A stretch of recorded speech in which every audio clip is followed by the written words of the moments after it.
there.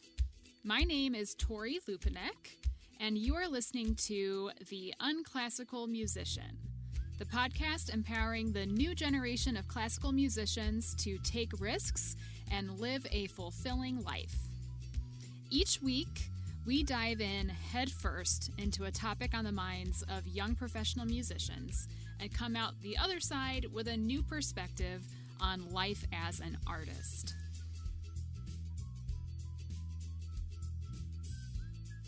Hey y'all! Welcome to the final installment of our series featuring musicians who podcast. Yay! I'm very excited to bring you this conversation with none other than Karen Cubides, who is the host of the Musician's Guide podcast. If you haven't heard of it, it's wonderful. I love it. I listen to it pretty much every week. So it was really cool for me to get to meet Karen, because it's like when you hear someone's voice in your ears every week and then you actually get to hear them speak to you in person is like an entirely different experience. It's like, oh yeah, that is actually like, that's who you are. That's what you sound like. So Karen, if you do not know, is the CEO of the Karen Cubides agency based in Nashville, Tennessee. Karen's background is in classical saxophone. Super cool. Something that I have really enjoyed about this series is getting to hear how all of these podcasters' paths are so unique and not the prescription of success that we're classically trained to follow as musicians. So I think I talked about that last week, but it's really refreshing to hear about, you know?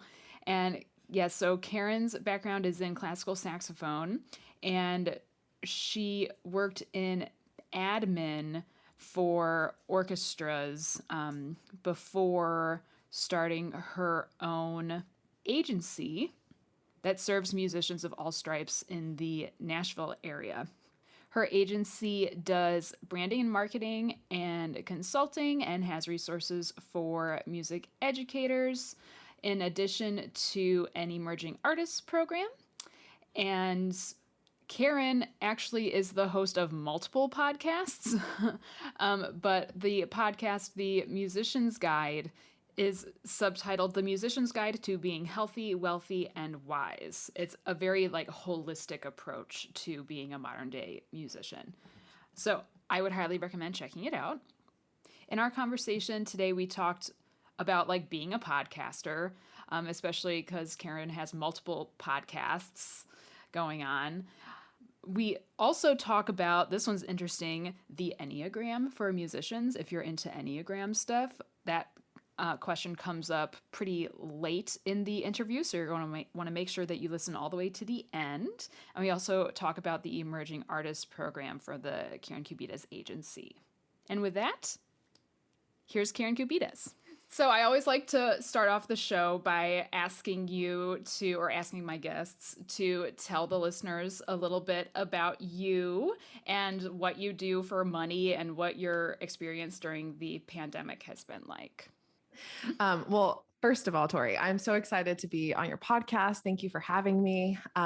I feel like this last year has been such a blur. And I just feel like there's so many silver linings and so many blessings to come out of COVID. It's been really awesome to see musicians just kind of go for it and do the thing. I feel like worst case scenario has already happened for most of our industry. So we're kind of like, I'm just going to be creative and like, F it, we're just going to do the thing. So I'm really excited and looking forward to seeing that. I am everything. That's such a hard question. What do I do? I have my own company. I have two companies. One's called the Karen Cubides Agency, and we serve musicians. Our vibe is really helping, equipping, empowering musicians to redefine what having a career in music actually means and looks like. Being conservatory trained myself, having gone to Interlochen, having been really blessed with just exceptional music education, I found myself not actually being prepared to have a career in music once I graduated.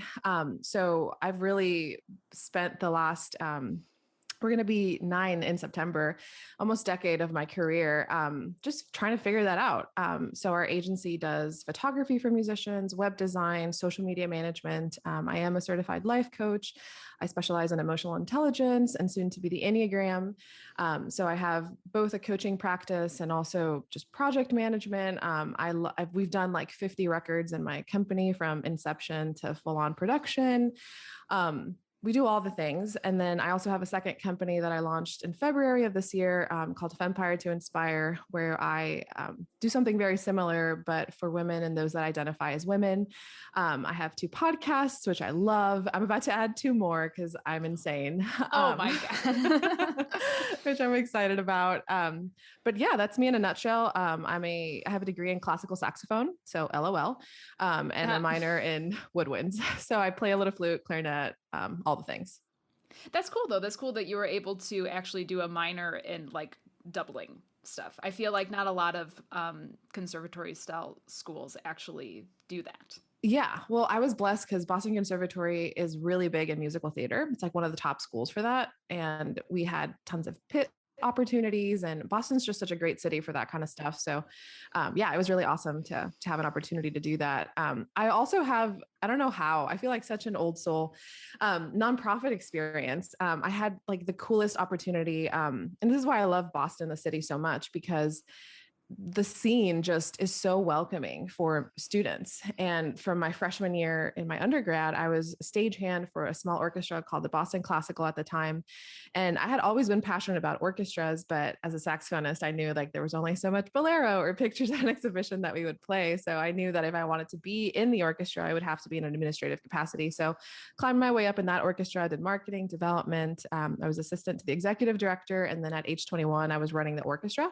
So I had a $500,000 orchestra, 5 concerts a year. I was sitting in board meetings, doing like all the crazy things. And I really learned that you can't improvise experience. And there was no course or class in the world that would have prepared me for situations like, oh, there's a choir in this Pops concert and I didn't order risers. What do I do? You know, that kind of vibe. So that kind of paralleled as well with my love for orchestra. And I finally got what I thought was my dream gig at the BSO. And also climbed my way up that corporate ladder with the Boston Symphony. And that eventually did lead me to build my own company. I cannot imagine having that much responsibility at the ripe old age of 21 years old and just having like an entire program on your shoulders like that. Like when I was in grad school, I was a production assistant for the fine arts presenting venue at our university, which actually is pretty cool. It's called the Cranert Center for the Performing Arts, and the hall that the large concert hall is one of the most acoustically perfect halls in the country. So wow. Yeah, we actually got like a lot of really big orchestras that came through, including the Mariinsky Orchestra, and like the Chicago Symphony would come down. And I was never like the project manager, but my title was a production assistant. Mm-hmm. And so being placed on those really big concert programs, like when the CSO comes down, was like a lot of pressure. Oh yeah. The stakes are so high, and we're such dorks too. So we like get extra amped up because it's like, these people are fancy. So yeah, it's a lot, but it was really fun. And I mean, I don't recommend per se, like, and we can get into that later, but I definitely spent most of my 20s hustling for worthiness. So there was a reason I was so busy, and there was a reason I was so ill. So it happened, and I'm grateful, but I also don't necessarily pride myself in the age part of it or the working hard part of it, because I really wish that I would have taken better care of my health and prioritized me as a person versus my career. I can feel that. I definitely I empathize with that for sure. Mm-hmm. Especially lately, I've been doing a lot of thinking and really hard therapy around tying my self worth as a human to Yeah. my reputation as a musician and also how much money I make as a musician, Yep. which is something that I think a lot of people struggle with, but it's also not fun and not good for you, actually. Yeah. No, not sustainable, really. Hmm. For sure. So, speaking of sustainability, you're starting two more podcasts. Mm-hmm. What are those going Yeah. to be about? Yeah. So I forgot to mention, I'm a first generation Latina. My parents are Colombian. English is actually my second language. And there really is a need, in my opinion, in the Latin American market for just more resources. We are so privileged here in the States with having access to incredible musicians and just really good content. And there's so much talent in Latin America, but not enough information. And because I get to work with such incredible people and I have access to just so much awesome resource, I want to create a version of my podcast, The Musician's Guide, in Spanish. So we're going to be doing solo episodes, some interviews. There's so much Latin American talent in major orchestras as well that we don't really know about. So that's going to be the vibe with that. I'm going to start slow. We're going to do maybe 1 or 2 episodes a month because I've done all sorts of things. I've had 8 episodes a month in my podcast. I was trying to do another one, and it's been really fun to fail forward and to kind of lead by example. I think as creatives, we just only want to release something when it's perfect and you've figured it out. And that's not really the creative process. So I'm excited to continue practicing getting over myself and doing this in real time and figuring out, okay, can we do this? Is this sustainable? But I've really thought it through and I have a really strong why I'm going to do it. So I feel like that's going to help with sustainability. And then over this pandemic, I recognized with all of my clients just how much community matters and how much we need a safe space to be curious and to remain curious. So, with one of my former clients and now BFF, Kate Umblesmucker, she's a trumpet player, we started a project community called the Green Room, where we have weekly movement classes, we have labs, master classes, social events. And it started off with just my clients, but it's kind of branched up to out to whoever wants to join. We have a Patreon, but for a while it was all just for free, and we found a lot of people to donate their time, and it was really really fun. But we recognized in building the community and wanting to have these conversations that we needed additional resources, and that not everybody wants to read a newsletter, or not everybody wants to show up for a yoga class if they don't know what we're talking about. So we're going to be starting a podcast this month as well for that. So I'm excited to just share more about wellness and starting a conversation. Like I really don't love the culture of influencing or preaching. I really say all the time, like, question the source. So this is an opportunity for us to be like, is yoga the best thing for my body? Let's question it. I didn't think it was. I was anti-meditation for a long time. I was like, I'm never going to be Zen. I'm never going to be like a monk. So like, why do this? But just kind of being curious and being in a safe space where I could explore my biases and I could explore my own resistance and hesitation has been amazing for my health, my mental health. So we want to continue that, which unfortunately doesn't exist in music school. Yes, definitely. So the Green Room podcast is going to be more for like wellness for musicians then? Yeah, it'll be wellness. It'll be book club-ish. We're still kind of doing the nonprofit thing where we kind of build it and fly it at the same time. So we're building the podcast as we're doing it. We really don't know. The vibe is just to have more conversations that we don't normally have around mental health, physical health, nutrition, from the perspective of just two girlfriends having a conversation. That's fantastic. I love both of those endeavors. Wow, you're just like podcasting everywhere all the time. This is crazy. You must be a very social person. Like you like talking to people. I love people. Yes, Yeah. it's the best and worst part of my business, people. But I really like the creative process in podcasting, and it's really an art. Interviewing someone pulling out the best parts of them. It's why I love photography and videography too. Like I get to show the client, show the person just how special and how enough they already are. Like there's so much to share and nothing to prove. And I just really like that opportunity when interviewing people. And then also just the accessibility. Like we're so privileged in our education, but we take for granted that not everybody has access to that. So I really love just sharing everyone's unique story and just amplifying those voices. Oh, that's beautiful. I love that. I feel like in my experience, a lot of times people who like musicians specifically who are people, do you know what I Mm-hmm. mean? Because like not every musician is a people person because like we spend so much time alone in practice Yeah. rooms, like and going it alone for so much of our career that like when you get someone who is a people person and is also naturally a giver or a Mm-hmm. sharer or someone who finds joy in highlighting the best parts of people and lifting each other up, like that's so admirable. That's such a beautiful thing. I love that. Oh, thank you. Yeah, Yeah. it's really fun. And I feel really lucky that we get to do it and that people listen. So like for anybody listening, like you listening is so important. And it's the best part of our job that it's making a difference. It's not even if it's good or bad. If yeah, reviews help, yes, sign up for whatever, but really the listening and the sharing and the having a conversation is what keeps us going. Yes, for sure. If you're listening to this, thank you so much for being here. Yes. Literally, these podcasts would not exist without the people who actually listen to Yes, them. exactly. And I was talking with Jason Heath the other day. Do you know Jason Heath, the I've bass? heard of him. Yeah.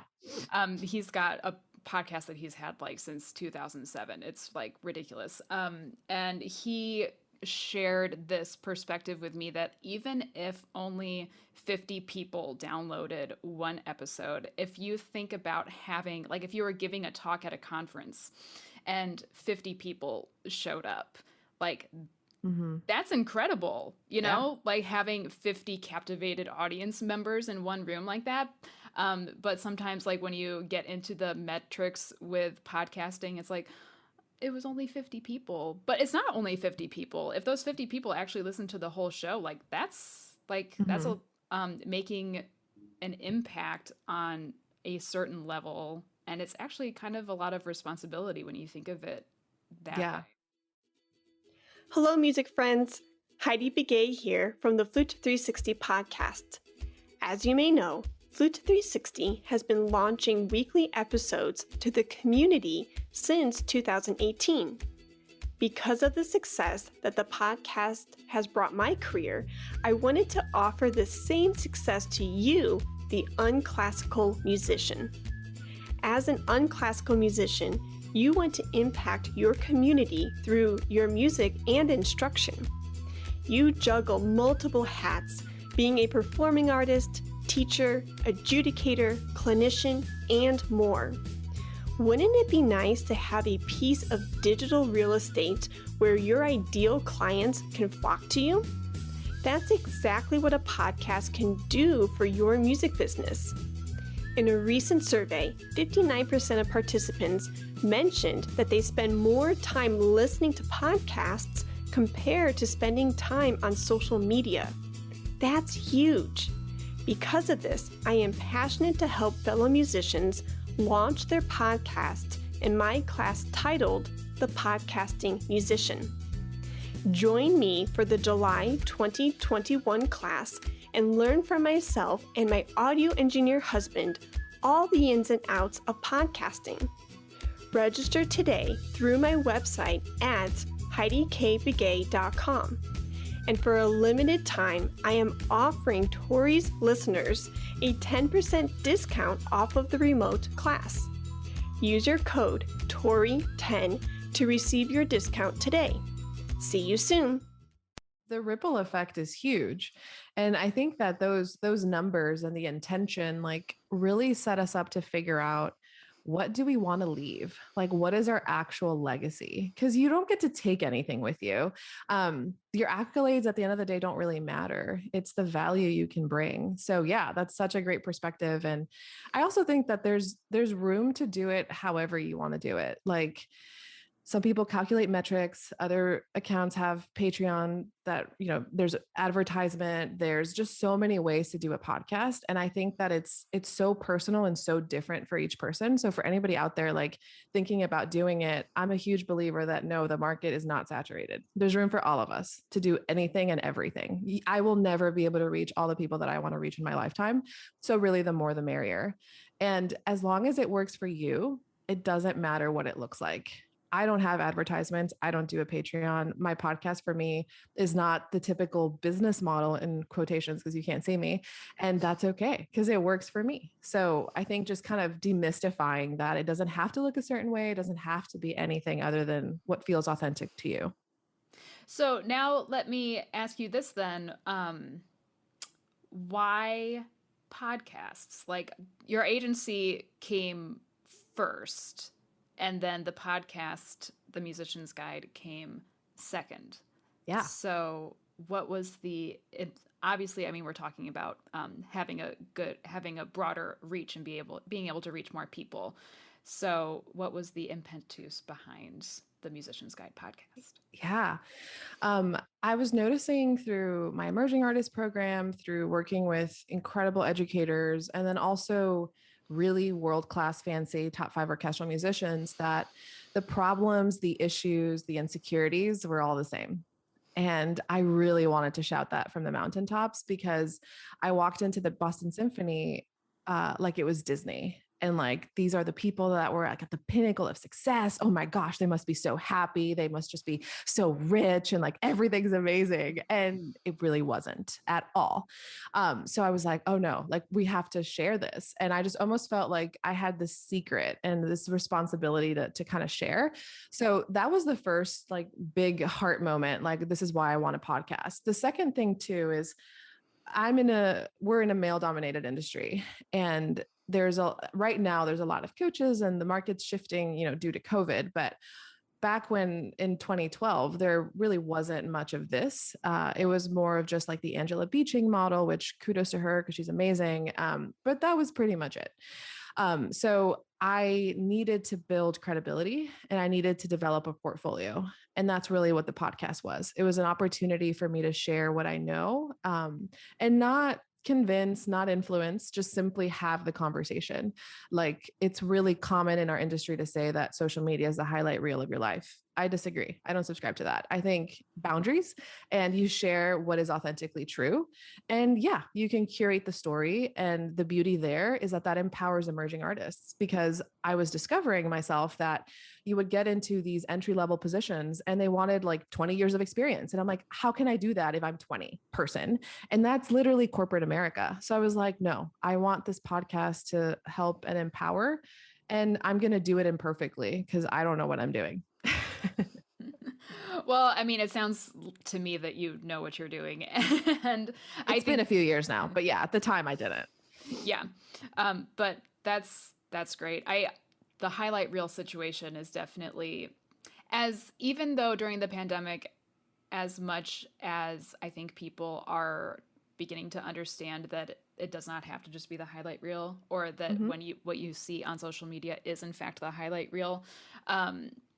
I think we forget that you can curate both what you put out and what you consume. So like, if you are tired of everyone else's highlight reels, like, you can mute people on social media. Like you, if that's bad for your mental health and it's making you not enjoy social media, then like, do what you have to do, because at a time when we cannot meet in person, I've found that social media has been the absolute best way to meet new people.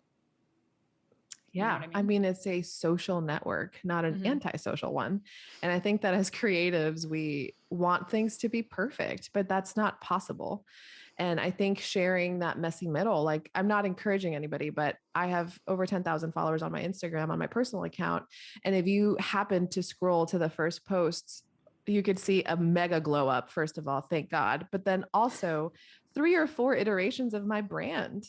And it's very similar to what I tell clients with records and albums. Like, this is a memento in your life. This isn't the end all be all. And it's also not going to be perfect. Even the incredible world-class musicians that we do records with, there's still mistakes. And I think like we just want it to look perfect and be perfect. And students are so afraid of showing what they're doing or who they are or how they sound.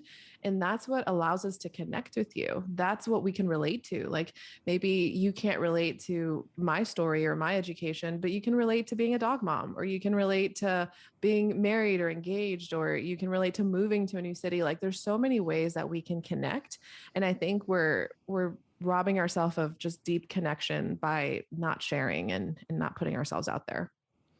I also love the thought that social media / even like podcasting is kind of like a time capsule. You know what I mean?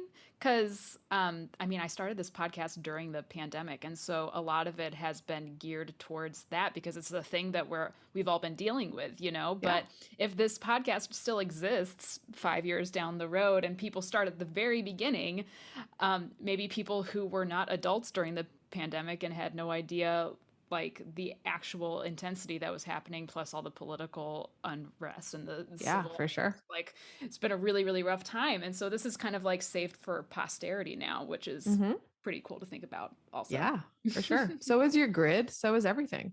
Yeah, definitely. This and satisfaction. I don't know if you can relate to this, but after being in school for however long, I was like tired of learning, if that makes sense. And Totally. yeah, so just tired of doing the learning thing and tired of doing the professional development just like all the time, you know, when you're a student, just trying to absorb as much as you possibly can.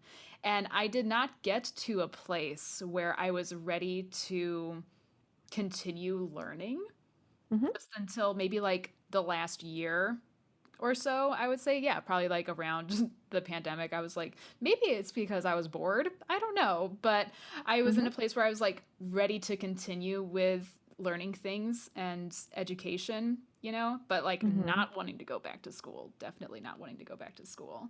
Yeah. So I would say for sure that this podcast has kept me learning and improving, like both personally and also professionally. So much to learn from so many people, because the point of this show is that you don't have to go down that prescribed successful musician route if it's not working for you. And there are so many people who are doing it right now, which is awesome. And why not learn from those people who are successful in what they do, doing the non-traditional thing, and still keeping music at the heart of what they're pursuing. Yeah, definitely. Yay. I love this. So what do you see for podcasting in the future of the classical music world? Do you think that this is going to continue to be a thing after the pandemic? Because I know for me, it started as a pandemic project. I had extra time. Yeah. I don't know. I mean, I think it's a lot of commitment to have a podcast. I don't think people realize the amount of work that it takes. It's also really vulnerable. It's very draining.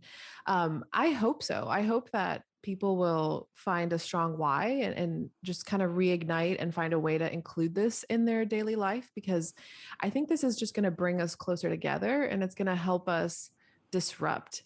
And what I mean by disrupt is we're not preparing our students to be successful in music. We're not, with this at the same token, empowering our educators to have the time and resources to prepare our students to make it in the industry. And I think that we need to reevaluate that. I think musicians are athletes. And if you look at any athletics program, there's a nutritionist, there's a therapist, there's a coach while you practice, there's so much support, and we don't learn that. I had no idea that I was an athlete till I was injured. So there's just so much there. And I think that through podcasting, we're going to be able to have these conversations that can disrupt and make us think and ponder. And I really love the mission of your podcast, because yes, there's a million different ways to have a career in music. And also there's a lot of money to be made. And I think that we're taught that pedagogical crap that they're the starving artist is a thing, or that this isn't a viable career option. And that's not true. And I don't particularly love to talk about money, but I can tell you, being an agent and working with just incredible musicians, that if you want it, it's out there. And money is an energy. You kind of decide how much you want to have for yourself and or not. And that's really what's out there. So anything is actually possible. And especially with music, like we could scale our income so much and so fast if we just decide that that's what we want. So what advice would you give to someone who like literally just graduated, because it's June and they're entering the field during pandemic, almost post-pandemic kind of? What advice would you give to a recent music graduate who's just starting out and is like, oh my God, there are no auditions. Like, what am I going to do? Yeah. So the first thing that I always tell my emerging artists is you need to stop asking for permission and just do the thing. Whatever you want to do, just freaking do it. You don't need a big institution. You don't need anybody. You don't even need your degree to prove that you can do the thing. You should just go out and do it and start building your portfolio. That would be the first thing. The second thing is get your brand under control. So the way that I describe that is brand is who you are. So Tori is going to a Piccolo Festival, has a podcast, lives in Texas. Like that's the brand. Marketing is how you share those things. So making sure that, again, we're approaching this from a place of enoughness. So what are you currently doing? What is a part of your current reality? Looking at what do you want to be doing and letting us know what that is. So I have a lot of emerging artists that want to give master classes or that are composers also, but we don't know that that's what you want to be doing. So how can I commission you or how can I hire you if I don't know that that's what you need? The reason and the purpose behind social media is so people think about you. It's not so much, are you the best? Can you do X, Y, or Z? It's more of like, when I'm thinking I need this person or I need something, can I think of you? And that's where the sustainability and consistency of social media is paramount. So having a solid brand experience presence on the internet, having a website, having photos that accurately represent you, who you are, what your interests are, all of that would be the first step. And then to get just clarity too in that process around like, what do you actually want to be doing? 99% of the clients that I have ever talked to, when I ask them how much money do you want to make, cannot give me an answer. The most common answer is enough to get by. And I'm like, why? And then I'm like, okay, well, let's say I have a magic wand, like, and I could give you any amount of money and you could be doing anything. People are like, 50,000. And I'm like, okay, that's totally fine. But I was like waving a magical wand. So I would have said like a bajillion or whatever. So just kind of thinking through like, what are those limiting beliefs and what do you think you can't have, and question the source. Like, I don't think that musicians can make X amount of dollars. Okay, why? Let's find some data to back up that fact. And I can just tell you that nobody doing better than you in career in life, or nobody that's further ahead of you, will ever judge you for any choices you make on the internet, for anything that you decide to pursue. The naysayers and the negative people are those that are behind you on their journey or at your same level.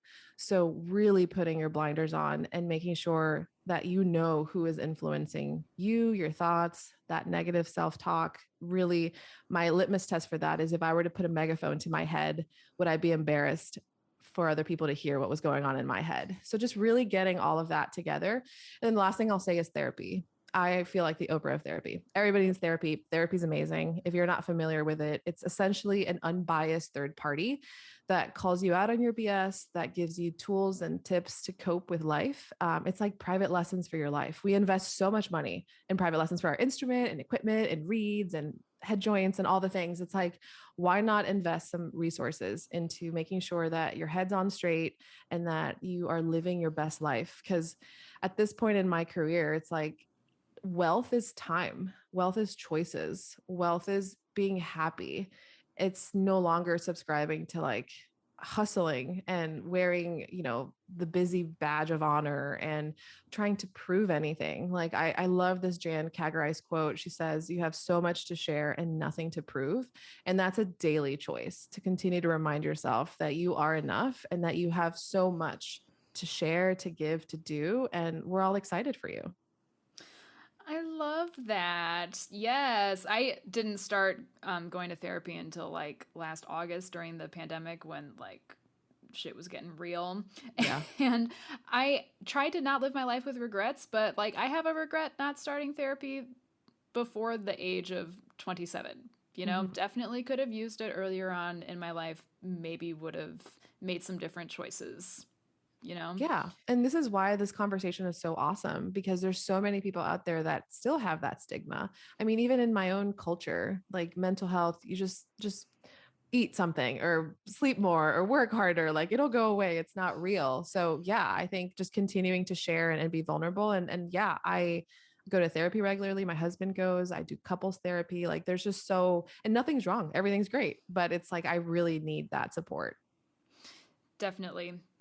Oh man. And what you had said about people older than you or people farther along in their careers being afraid of them judging you or thinking negatively of you. Honestly, I've found that like the only reason anyone would be judging you or thinking negatively about anything that you're doing is because they personally have regrets or they Yeah. personally would have done things differently if they could go back and do it again. And they're just projecting some insecurities onto you, you Yeah. know? Hurt people hurt people. For sure. Yeah. But that's wonderful advice for people just starting out. I mean, even people not just starting out, like myself included. I'm doing a lot of thinking right now about what I actually want to be doing rather than doing the things that just kind of fall into my lap and I do them because they fell into my lap and they're convenient and I don't have anything else going on, even though that's not true. I have like so many other things going on. I don't have time to do anything else. We will always be busy. Yeah. Exactly. So that's been, especially looking at like the pandemic coming to an end slowly but surely, like what do I actually want to be doing, especially as an adult who is in a different phase in my life than I was 5 years ago. Obviously, like trying to get married, trying to buy a house, like do I want to be taking auditions that would take me 2,000 miles away? And then if I won, I would have to uproot my entire life and move, even though taking auditions was the thing that was like the only goal that I had when I was in undergrad, you know? It's a lot. It's beautiful and terrible. Like the world's your oyster. So you get to decide and you get to do whatever. And there's so much beautiful freedom and liberty to that, but it's also overwhelming. So one of the things that I always say is, regardless of your beliefs as far as spirituality or whatever, you don't have the power to mess it up. Like whatever path you're supposed to be on, whatever thing you're supposed to make, like it's going to work out. And I think just surrendering that outcome and trusting that the universe, insert whatever, will kind of guide you in that direction. And that if there's any desires in your heart, they're there for a reason. And I think just really trusting that, really trusting your gut in that process and just being fearless. Like there's so much courage in our industry and in our career path. And you can't have courage without fear. So you're right on track with what you're supposed to be doing. Thank you. I appreciate that. That makes me feel a little bit better. So now can I ask you, since we're talking about people who are recently graduated and trying to figure out what they're going to do as musicians, your agency offers something called the Emerging Artists Program. Can you tell the listeners a little bit about what that is about? Yeah. Oh my gosh. It's my most favorite thing ever. It came out about 4 to 5 years ago. It was right in the midst of like figuring out, kind of actually being disappointed at all my fancy clients and just how I was thinking like, if I could have just worked with these people sooner and we could have gotten our mental health, we could have gotten, our biases around social media and all of this stuff kind of like out of the way sooner, maybe they would be happier. Maybe we would have better educators, maybe, insert whatever. So that kind of got me thinking like, okay, so I need to catch people sooner or earlier in their journey. And of course, there's a lot of naivete from me, thinking I could, fix everything and solve world peace and all that. But it kind of came from what were the classes, subjects, and things that I wanted to learn or that I should have learned in my undergrad that I really didn't. So the first thing for me was like taxes. Oh my gosh, what are those? Or like, what do you charge for something? Or do you need a website? Or how do you post on social media? Like all of those things. How do you network? How do you, draw a contract? How do you have a studio? Like just literally all the things. So I created a curriculum, a loose curriculum that is about a 12-month program, and emerging artists can talk to me twice a month or weekly. It's kind of like lessons similarly. And we kind of follow a map, and it's that and also whatever they want to be working on. So if somebody is prepping for an audition for a DMA or a master's program, or they're recently graduated and they want to work on getting a job, all of the life transitions is the purpose of the program.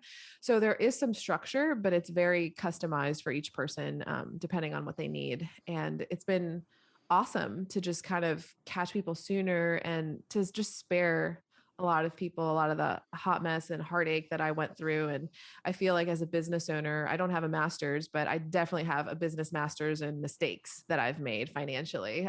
So that's been really great to just talk about budgets, talk about mental health, talk about relationships. This is such a tender time as you're transitioning from undergrad to master's or graduating school period, where you are faced with like, do you want to have a family? Do you want to get married? Let's talk sexuality. Let's talk, insert whatever. And that's just such a tender time. And I find that that's when we graduate. And I don't know why, as musicians, we almost feel that we either have to keep going or that you should have learned everything and you don't need to ask for help, or you don't need to have anybody like a therapist or a coach or another teacher. And it's like, no, you need someone like forever. I have my coaches, I have my therapists, I have my group of people, even now being established and being like a quote unquote coach myself. So I think that really has been the best part of the program. And also we have a private Facebook group, and I try and do at least monthly or quarterly master classes with some of my fancy clients to just kind of answer more questions. And then we also provide workshops, and they're part of the green room community. Like it's just like this little family of all the things that I wish I had. And I feel so grateful that people trust me first and foremost, but also that I get to explore and create something that doesn't exist. Yeah, that emerging artist program, like it sounds like exactly what people need nowadays, especially if you're the kind of person, I would say, who like doesn't want to do school anymore, but knows that they still have more things to learn about how to be a professional, but just like doesn't want to deal with academia anymore. This is like filling that gap for them, which is super smart and could have been very useful to me a long time ago. Yeah, really. There's just so much that I wish I could have asked someone. And, like when I graduated college, like that was the rise of social media. So a lot of my teachers wouldn't have known, and nobody would have known what to have done at that point. So I'm really excited about just paving the way and just leading by example, that you don't need a bajillion degrees to have an opinion, to add value. You also don't need a big fancy job. Like I have had opportunities in my career that I could have never had I reached my goal, maybe of, being in Pershing Zone or of working full-time at the BSO. Like the opportunities that I've been able to create for myself have far exceeded my wildest dreams, to be honest. So yeah, there's just so many more paths, and I encourage everybody to question the source and to do your research. I love that it's like you've surpassed your wildest dreams. Like that's got to be such a wonderful, fulfilling, and self-actualizing feeling to have in your heart, and that you did it for yourself. You did it yourself. Yeah. And with that comes huge responsibility for more people to have that. And what I mean by that too is, we tend to overestimate what we can do in a year and underestimate what we can do in a decade. And I think as emerging artists, we feel like we're running out of time. Like, oh my gosh, if I don't do this by 30, or if I don't do this by this time, or this person did it at this age. And it's like, that's just not true. I think if you follow your path, if you pursue the things that really fill your heart and really fulfill you, you can't even imagine the amazingness that is on the other side if you just trust yourself. I needed to hear that today. Thank you. Of course. Appreciate that. So we are approaching the 45-minute mark, and I want to be respectful of your time, but I also wanted to ask you about the Enneagram for musicians, because I'm not like deep into the Enneagram. I find it interesting. I haven't done like the official, like a paid Enneagram test or whatever, I think I'm like 8 with like some 1 and some 2 in there. Yeah. And I was wondering, can you explain the Enneagram in a small nutshell and your new thing all about the Enneagram for musicians? Yeah, absolutely. So I discovered the Enneagram about 5 years ago now, actually. And I discovered it in a really sad way. I had really toxic friends at the time that handed me a page of a book and were like, oh my gosh, you're so this number, read it. And I was reading the tendencies of that particular number. And I was like, oh my God, my friends must think that I'm a sociopath or that I'm just a really mean person. Like Oh I lead with no. an 8. So the description for the 8 is kind of insane. And I was like, oh no. So that was really sad, but it got me thinking and it got me really curious about like, ooh, this really knows my motivations. It's like my diary. It's reading my thoughts. Like, this is insane. Let's check it out. And I'm fiercely passionate about suicide prevention and awareness. And in my life coaching work, I've done a lot of just really intense work with mental health. And I've been in a lot of situations where clients have had to be committed. And there's just such a lack of language around that particular area. So a lot of my research has been on how can we, of course, save as many lives as possible, but then also have language and empathy and compassion for how somebody gets to that place. And there's just so much stigma still around it. And, the common misconception is people saying like, oh, this person killed themselves or this person, committed suicide. But the actual right way to say it is this person died by suicide because it's not a choice that the person makes. It's a disease. So the Enneagram kind of came in and it's something I've been beta testing for a few years now. And essentially what it is, it's an ancient Greek typing system. There's 9 different numbers. And the way I describe it to musicians is the 9 main numbers are like your 12 major scales. And then each number has a place it goes in growth, a place it goes in stress, and there's wings sandwiching said number. And those are your minor scales. You have 3 different kinds. All of a sudden, there's like 64 different whatevers. And then people are usually like, okay, well, are you going to type all of humanity with 9 numbers? And it's like, no, there's an extra layer that are called instincts and subtypes. So each number has 3 different ways it could go. So all of a sudden you have a really deep understanding of who you are as a person and what actually motivates you. Being certified in emotional intelligence and familiar with DISC, strength finders, whatever, all of those things gauge your strengths as it pertains to a job, gauge your strengths as it pertains to social settings, social interactions, et cetera, et cetera. But the Enneagram approaches it on what is your basic intrinsic motivation as a human being. So if you lead with a 2, for example, you are the giver, you're the helper. Your motivation in life is to be loved. And you will do things to be loved. And I think just having that information and that language for musicians has been so powerful to know thyself. That is the first step of any personal development journey. Know thyself, because you don't know what you need. You don't know what you want to do if you don't know yourself. So that is really what the Enneagram offers you. It's a sacred practice. So my recommendation always is to read about it. There's 2 books, and I'm happy to share the links with you, Tori, but The Road Back to You by Ian Cron and Susan Stabile, and The Path Between Us. Those would be my starter pack. The Enneagram is not religious per se, but it is a part of the core curriculum for seminary school. So there is a lot of God and Jesus that can be thrown around, but just replace that with whatever makes sense for you. And there's, so many different approaches, and it's used now in corporate trainings, like Fortune 500 companies are using it. It's used, of course, in churches and team building exercises and, the whole thing. But I really, really love it for musicians because it has, and this is like very basic in my research so far, but it has shifted my thought process on, this is maybe spicy, but if your personality style values safety and security above all else, maybe being a freelancer is not for you as your main income source. So that's the kind of like, oh crap, like this is a lot deeper. And even for myself in business, like I'm about to be certified. Thank God. It's been like a 2-year process and super insane. So in October, fingers crossed. But anyway, in this insane process, I realized that we get so caught up in our our jobs and how can I perform and how can I use this? And the Enneagram really just gauges you and your enoughness and gauges your actual motivations as a person. And that just gave me so much language for my why. It's given me so much language around what I need. Like I can actually tell people what I need.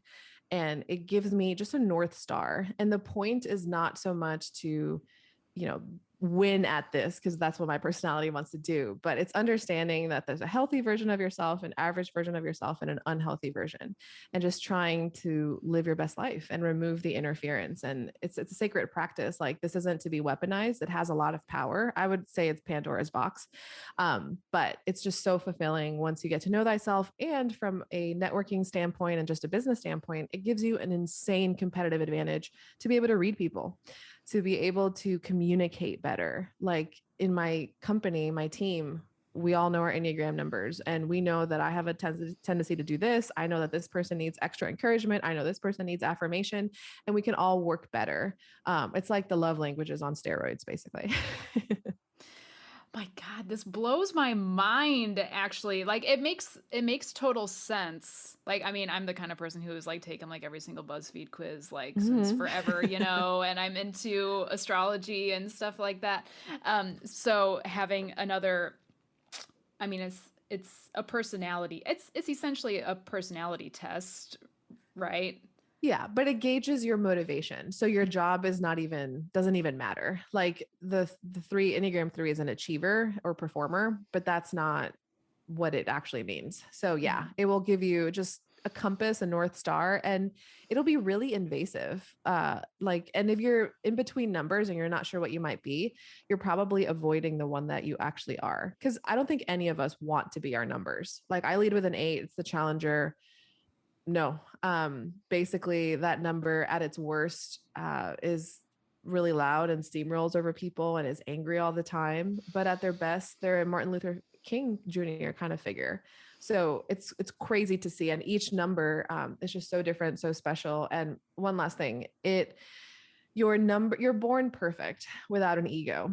And in your first year and a half of life, your parents are your primary caretakers. The ego gets such a bad rap. Like the ego is not evil. The ego is not a bad thing. The ego is not your arrogance. You're not an asshole. Like that's not the vibe. The ego actually keeps you alive.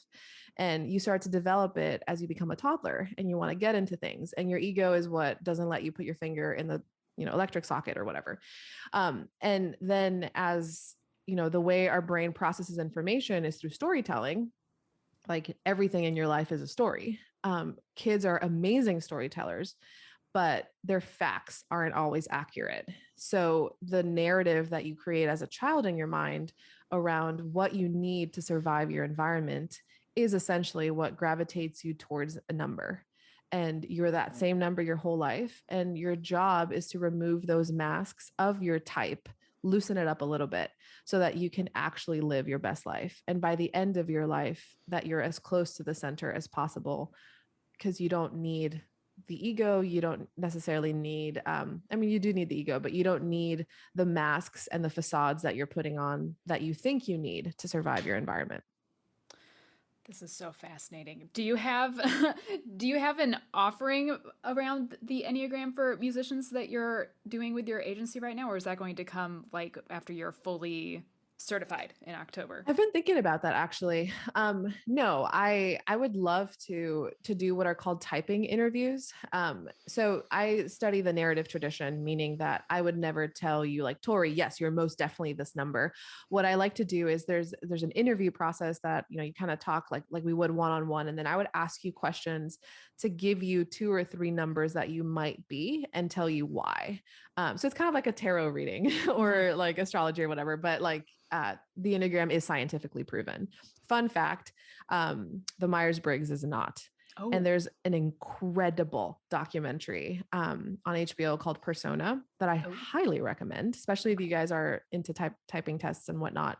It is not scientifically proven, and it's actually based on a lot of racism. What? Yes. And it is the most popular personality thing in the world. It's a multi-billion with a B industry per year.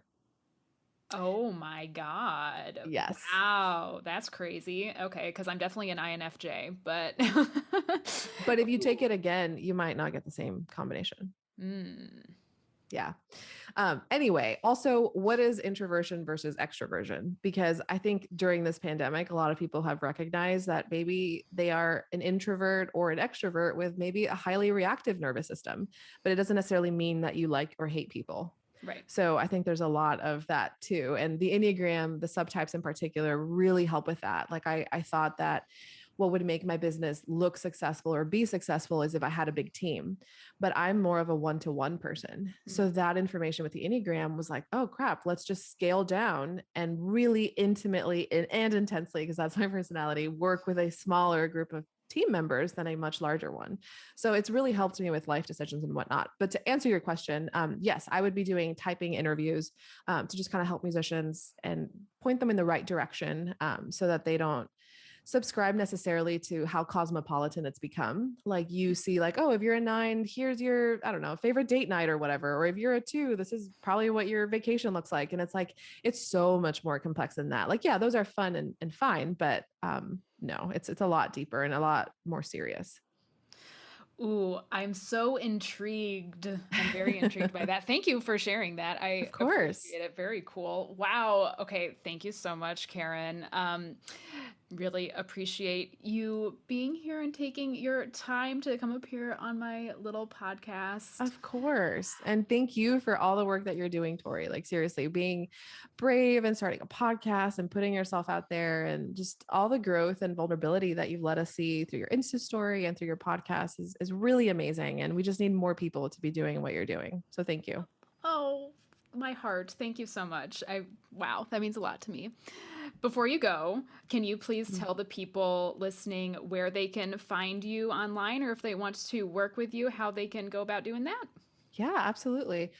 So I live on Instagram. My personal handle is karen.cubides.